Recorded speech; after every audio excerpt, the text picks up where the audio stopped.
بسم اللہ الرحمن الرحیم۔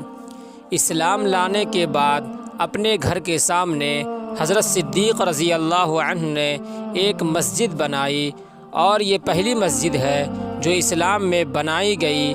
اس مسجد میں روزانہ صبح کو بیٹھ کر قرآن مجید کی تلاوت کرتے تھے۔ قرآن مجید اور پھر صدیق رضی اللہ عنہ کی زبان سے سننے والوں کا ہجوم ہو جاتا تھا، اور ناممکن تھا کہ کسی نہ کسی پر اثر نہ ہو۔ روز کا یہ مشغلہ دیکھ کر کافروں نے مزاحمت کی۔ آخر حضرت صدیق رضی اللہ عنہ باجازت نبوی صلی اللہ علیہ وسلم بجانب حبشہ ہجرت کی نیت سے روانہ ہو گئے۔ راستے میں ابن الدغنہ کافر تاجر قریش ملا، اور وہ باصرار واپس لایا اور رؤسائے قریش سے کہا کہ تم ایسے شخص کو نکالتے ہو جو بے دیکھی ہوئی چیز یعنی ثواب آخرت کو کماتا ہے، اور صلہ رحمی کرتا ہے، اور لوگوں کی غمخواری کرتا ہے، اور مہمانوں کی ضیافت کرتا ہے۔ اچھا، اب میں ان کو امان دے کر واپس لایا ہوں، کوئی ان سے مزاحمت نہ کرنا۔ سب کافروں نے ابن الدغنہ کی امان کو منظور کر لیا، مگر حضرت صدیق رضی اللہ عنہ فوراً بول اٹھے کہ میں کافر کی امان میں نہیں رہنا چاہتا، میرے لیے اللہ اور رسول کی امان کافی ہے۔ اس کے بعد رسول خدا صلی اللہ علیہ وسلم کی خدمت میں گئے اور سارا قصہ بیان کیا۔ آپ صلی اللہ علیہ وسلم نے فرمایا، اے ابو بکر، اب تم کہیں نہ جاؤ، ہم کو بھی ہجرت کی اجازت ملنے والی ہے، ہمارے ساتھ چلنا۔ چنانچہ حضرت صدیق رضی اللہ عنہ نے پھر مکہ میں قیام کر دیا، اور پھر بدستور تلاوت قرآن اور تبلیغ اسلام کے دلربا کام میں مشغول ہو گئے۔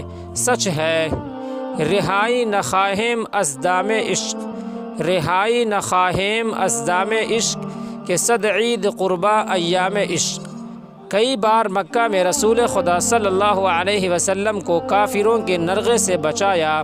ایک بار کا واقعہ ہے کہ کفار قریش صحن کعبہ میں بیٹھے ہوئے رسول خدا صلی اللہ علیہ وسلم کا ذکر کر رہے تھے کہ وہ ہمارے معبودوں کی مذمت کیا کرتا ہے۔ اتنے میں رسول خدا صلی اللہ علیہ وسلم وہاں آ گئے۔ سب نے آپ صلی اللہ علیہ وسلم کو گھیر لیا اور چادر آپ کے گلے میں ڈال کر کھینچنا شروع کی۔ کسی نے جا کر حضرت صدیق رضی اللہ عنہ کو خبر کر دی کہ ادرک صاحبہ کا۔ وہ بے تاب ہو کر پہنچے اور کہنے لگے، تمہاری خرابی ہو، اتقتلون رجلا ان یقول ربی اللہ وقد جاءکم بالبینات، یعنی کیا تم ایسے شخص کو قتل کیے ڈالتے ہو جو کہتا ہے کہ میرا رب اللہ ہے، اور وہ تمہارے پاس معجزات لے کر آیا ہے۔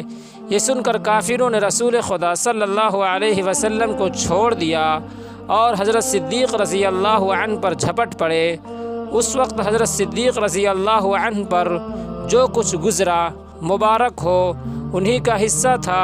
بے ہوش ہو گئے اور کئی دن تک بے ہوش رہے۔ درمیان تھوڑی دیر کے لیے ہوش آتا تو رسول خدا صلی اللہ علیہ وسلم کی خیریت دریافت کرتے اور پھر بے ہوش ہو جاتے۔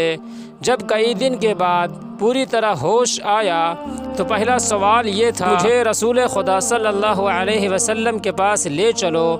چنانچہ لوگ پکڑ کر لے گئے۔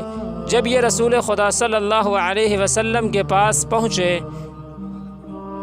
سامنے پہنچے ہیں تو اس وقت کی حالت بیان میں نہیں آ سکتی۔ اس قسم کے واقعات جانثاری و جانبازی کے قبل ہجرت کئی بار پیش آئے۔ کفار قریش نے نبوت کے 7ویں سال یہ تجویز متفقہ طور پر طے کی کہ حضرت صلی اللہ علیہ وسلم کو اور آپ کے ساتھ سارے خاندان بنی ہاشم کو محصور کر کے کھانا پینا بند کر کے فاقوں سے ہلاک کر دے۔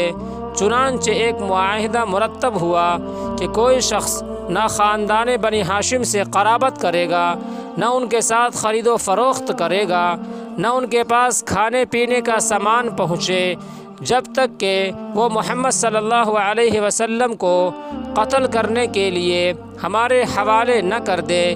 اس معاہدے پر سب نے تصدیقی علامات بنائے اور اس کو کعبہ میں آویزاں کیا تاکہ کوئی شخص خلاف ورزی کی جرت نہ کرے۔ مجبور ہو کر آپ صلی اللہ علیہ وسلم اور اپنے چچا ابو طالب اور سارے خاندان کے مکہ سے باہر ایک پہاڑ کے درے میں، جس کو شیب ابی طالب کہتے ہیں، چلے گئے۔ یہ مصیبت 3 سال تک رہی۔ اس 3 سال میں جو سختیاں گزری، کسی ظالم کے ظلم میں اس کی نظیر نہ ملے گی۔ جنگلی درختوں کی پتیاں کھا کر زندگی کے دن پورے کیے گئے، بلکہ سچ تو یہ ہے کہ ایسی حالت میں زندہ ہی رہنا خدا کی قدرت کا ایک نمونہ تھا۔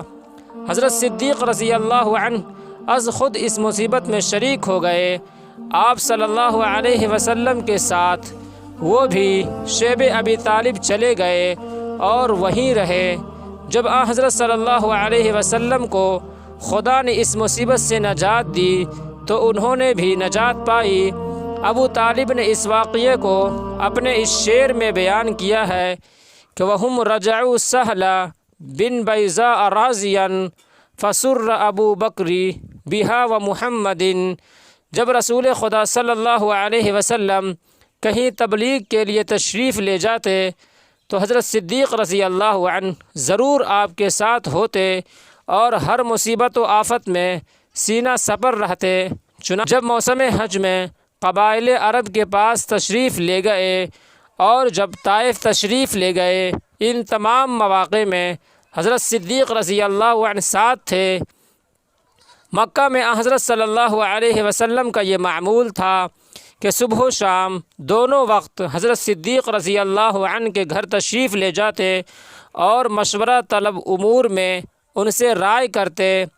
جب المؤمنین حضرت خدیجہ رضی اللہ عنہا کی وفات ہوئی اور حضرت صلی اللہ علیہ وسلم کو بہت مغموم دیکھا تو اپنی صاحبزادی حضرت عائشہ رضی اللہ عنہا کو، جو اس وقت بہت کم سن یعنی صرف 6 برس کی تھی، بڑے ادب و اخلاص کے ساتھ آپ صلی اللہ علیہ وسلم کے نکاح میں دیا اور مہر کی رقم بھی اپنے پاس سے ادا کی۔